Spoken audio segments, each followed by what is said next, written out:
National Statistician and Civil Registrar General. We have Deputy National Statistician Rosalita Bautista, Assistant National Statistician Divina Gracia Del Prado, and Chief of Price Statistics Division, Ms. Elena Baron. Let us begin and welcome Yusek Dennis S. Maka. Good morning, everyone. The Philippine Statistics Authority is pleased to report the inflation rate of the Philippines for the month of September 2019. The headline inflation at the national level continued to exhibit a slower pace at 0.9% in September 2019. This is the lowest inflation since June 2018, in which the inflation rate was recorded at 1.3%. This brings the year-to-date inflation for 2019 to 2.8%. Inflation in August 2019 was higher at 1.7%, and in September 2018 at 6.7%. Contributing primarily to the downtrend in the inflation in September 2019 was the annual drop in the index of the heavily weighted food and non-alcoholic beverages.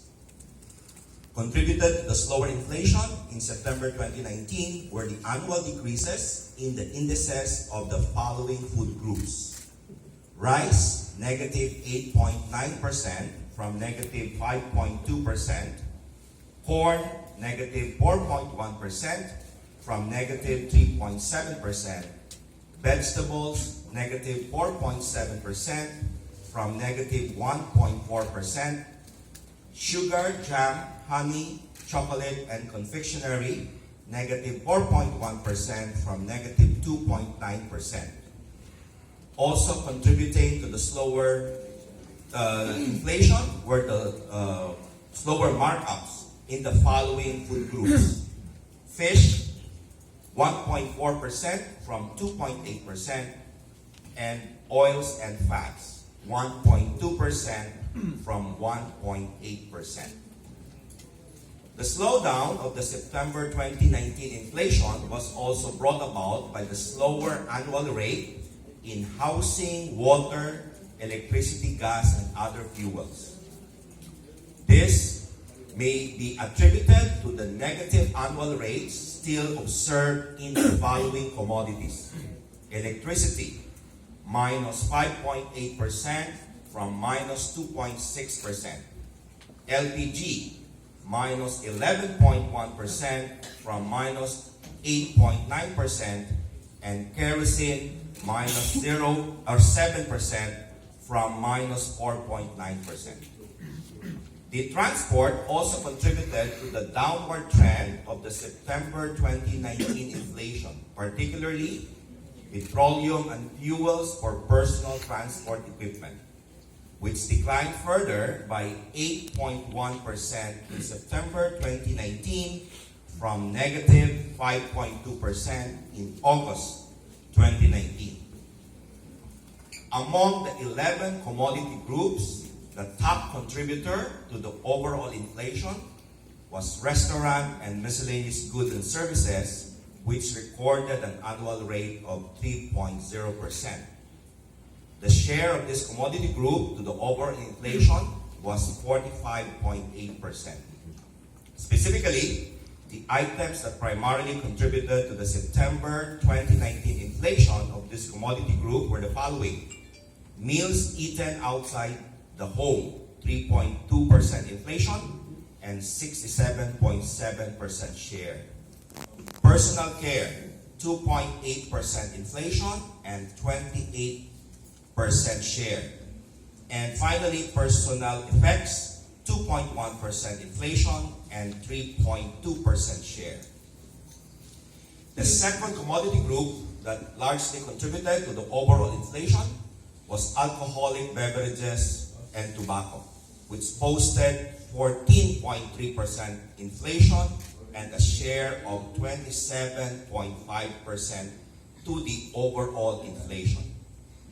Major contributors to the September 2019 inflation of alcoholic beverages and tobacco were cigarettes with 29.7% inflation and 87.2% share, beer 8.2% inflation and 7.2% share, and brandy 3.8% inflation and 1.8% share.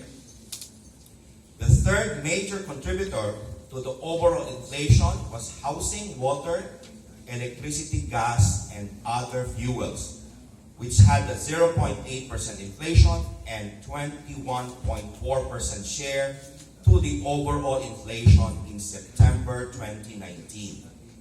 Specific items that contributed to the September 2019 inflation of this commodity group were actual rentals for housing, 2.7% inflation and 31.9% share. Electricity, 7% inflation and 30.8% share. And LPG, 19.7% inflation and 23.2% share. By commodity group, the annual rate in the index of the heavily weighted food and non-alcoholic beverages dropped by 0.9%.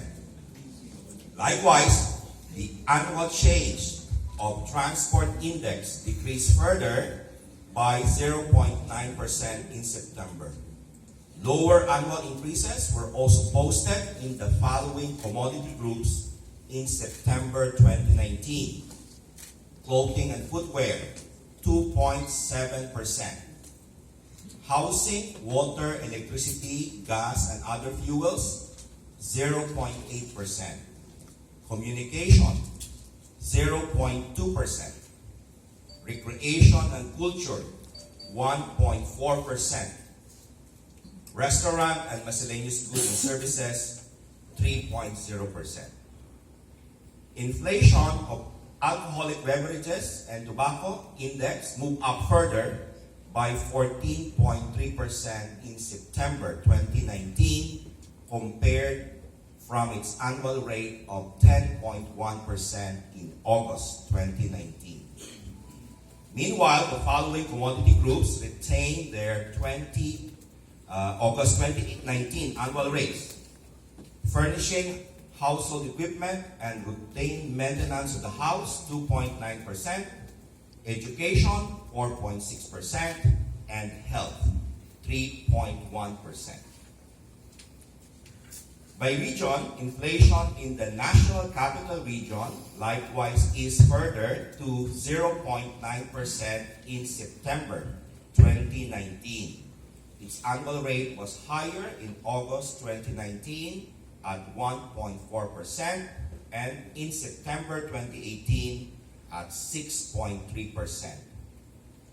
Inflation in areas outside the National Capital Region also slowed down further to 0.9% in September 2019.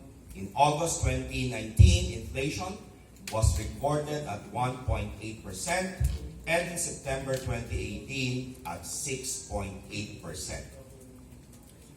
Among the regions in areas outside the National Capital Region, the highest annual growth is at 2.2% in Mimaropa region. This was lower than its annual rate in August 2019 at 4.6%. The lowest annual rate of negative 1.3% was still recorded in Region 9, Zamboanga Peninsula. In August 2018, its annual increment was observed at 0.5%.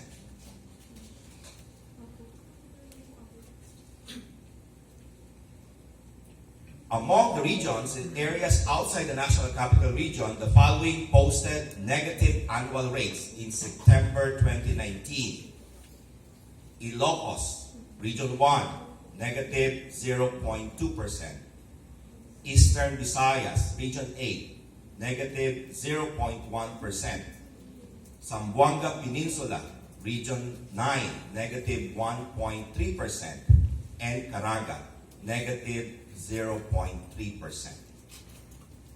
The other regions in areas outside the National Capital Region also registered slower annual rates in September 2019. This ends my presentation on the inflation in the Philippines for September 2019. We enjoy all of you to participate in the upcoming 2020 Census of Population and Housing. We will conduct this in May 2020, and we hope you will all welcome our enumerators. The Philippine Statistics Authority appreciates your presence in the September 2019 Inflation Press Briefing. We look forward to meeting you again on November 5, 2019, when we report the inflation for October 2019. Maraming salamat. Thank you very much, Yusek Mapa.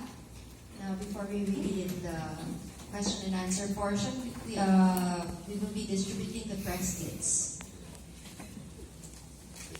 For the open forum, please be reminded that before you ask your questions, please wait to be acknowledged and state your name and organization before asking your question.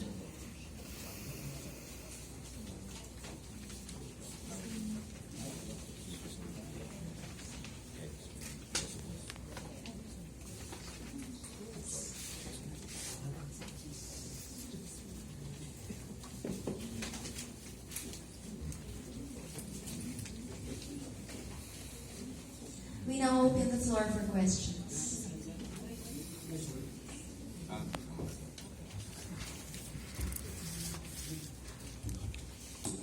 Sir Bim Santos from TV5 News. Sir, yung sa rise na negative 8.9, this is the lowest one ever. Parang so far for the year, that's the lowest. No? Yung data namin mula January 2018, ito yung pinakamababa. Pero yung kung sa time series, I will check on that. Pero ito, medyo mababa na ito, 8.9 negative. And this is the 5th month na negative tayo sa rise. Sir, historically, sir, ano nga ulit yung trend going to the holidays in terms of inflation? Is it usually good? Last year, of course, itong, like for example, for last year, mataas pa tayo, no? Pero sa ngayon, it's been several months that the trend is going down. So our expectation is that it will continue to move down or sideways at this level unless we have shocks in the other prices. Yung rise, ito yung negative, to answer your question, negative 8.9%, this is the lowest since 1995. Yung last year na available yung kami historical data. That's Sir Bendenero of Inquirer. But to contextualize, it was also in September last year when the prices were really high. Correct. Kung makikita nyo sa aming weekly price monitoring, yung retail price, yung ating retail price ng regular milled rice, bumaba na rin siya year on year ng mga 18%. Overall yun. Yung retail price, kung makikita nyo yung ating weekly price monitoring as we report. Sir, pero besides the high base, ano pa sir yung ibang reasons why rice prices were the deflation in rice? Well, I suppose the supply resulting from our rice law. No? So, bumaba na rin yung presyo talaga given yung, of course, mayroon tayong base effect pero continuous na ito na pababa. Yes, ma'am. Hi, sir. Cecil Bloomer. Sir, you mentioned transport as a contributor to the downward trend. You said that petroleum declined by 8.1%. What's the explanation behind this? Because, sir, during that time, diba, oil prices rose because of the Iran. Yung ating, kung makikita natin yung historical data, mayroon na tayong base effect dito sa transport kasi last year ito yung mataas. Pero nakikita natin din na yung trend niya itong mga nakaraang ilang buwan ay pababa na. So it's a combination of impact. Of course, you still have that relatively higher base plus continuously going down.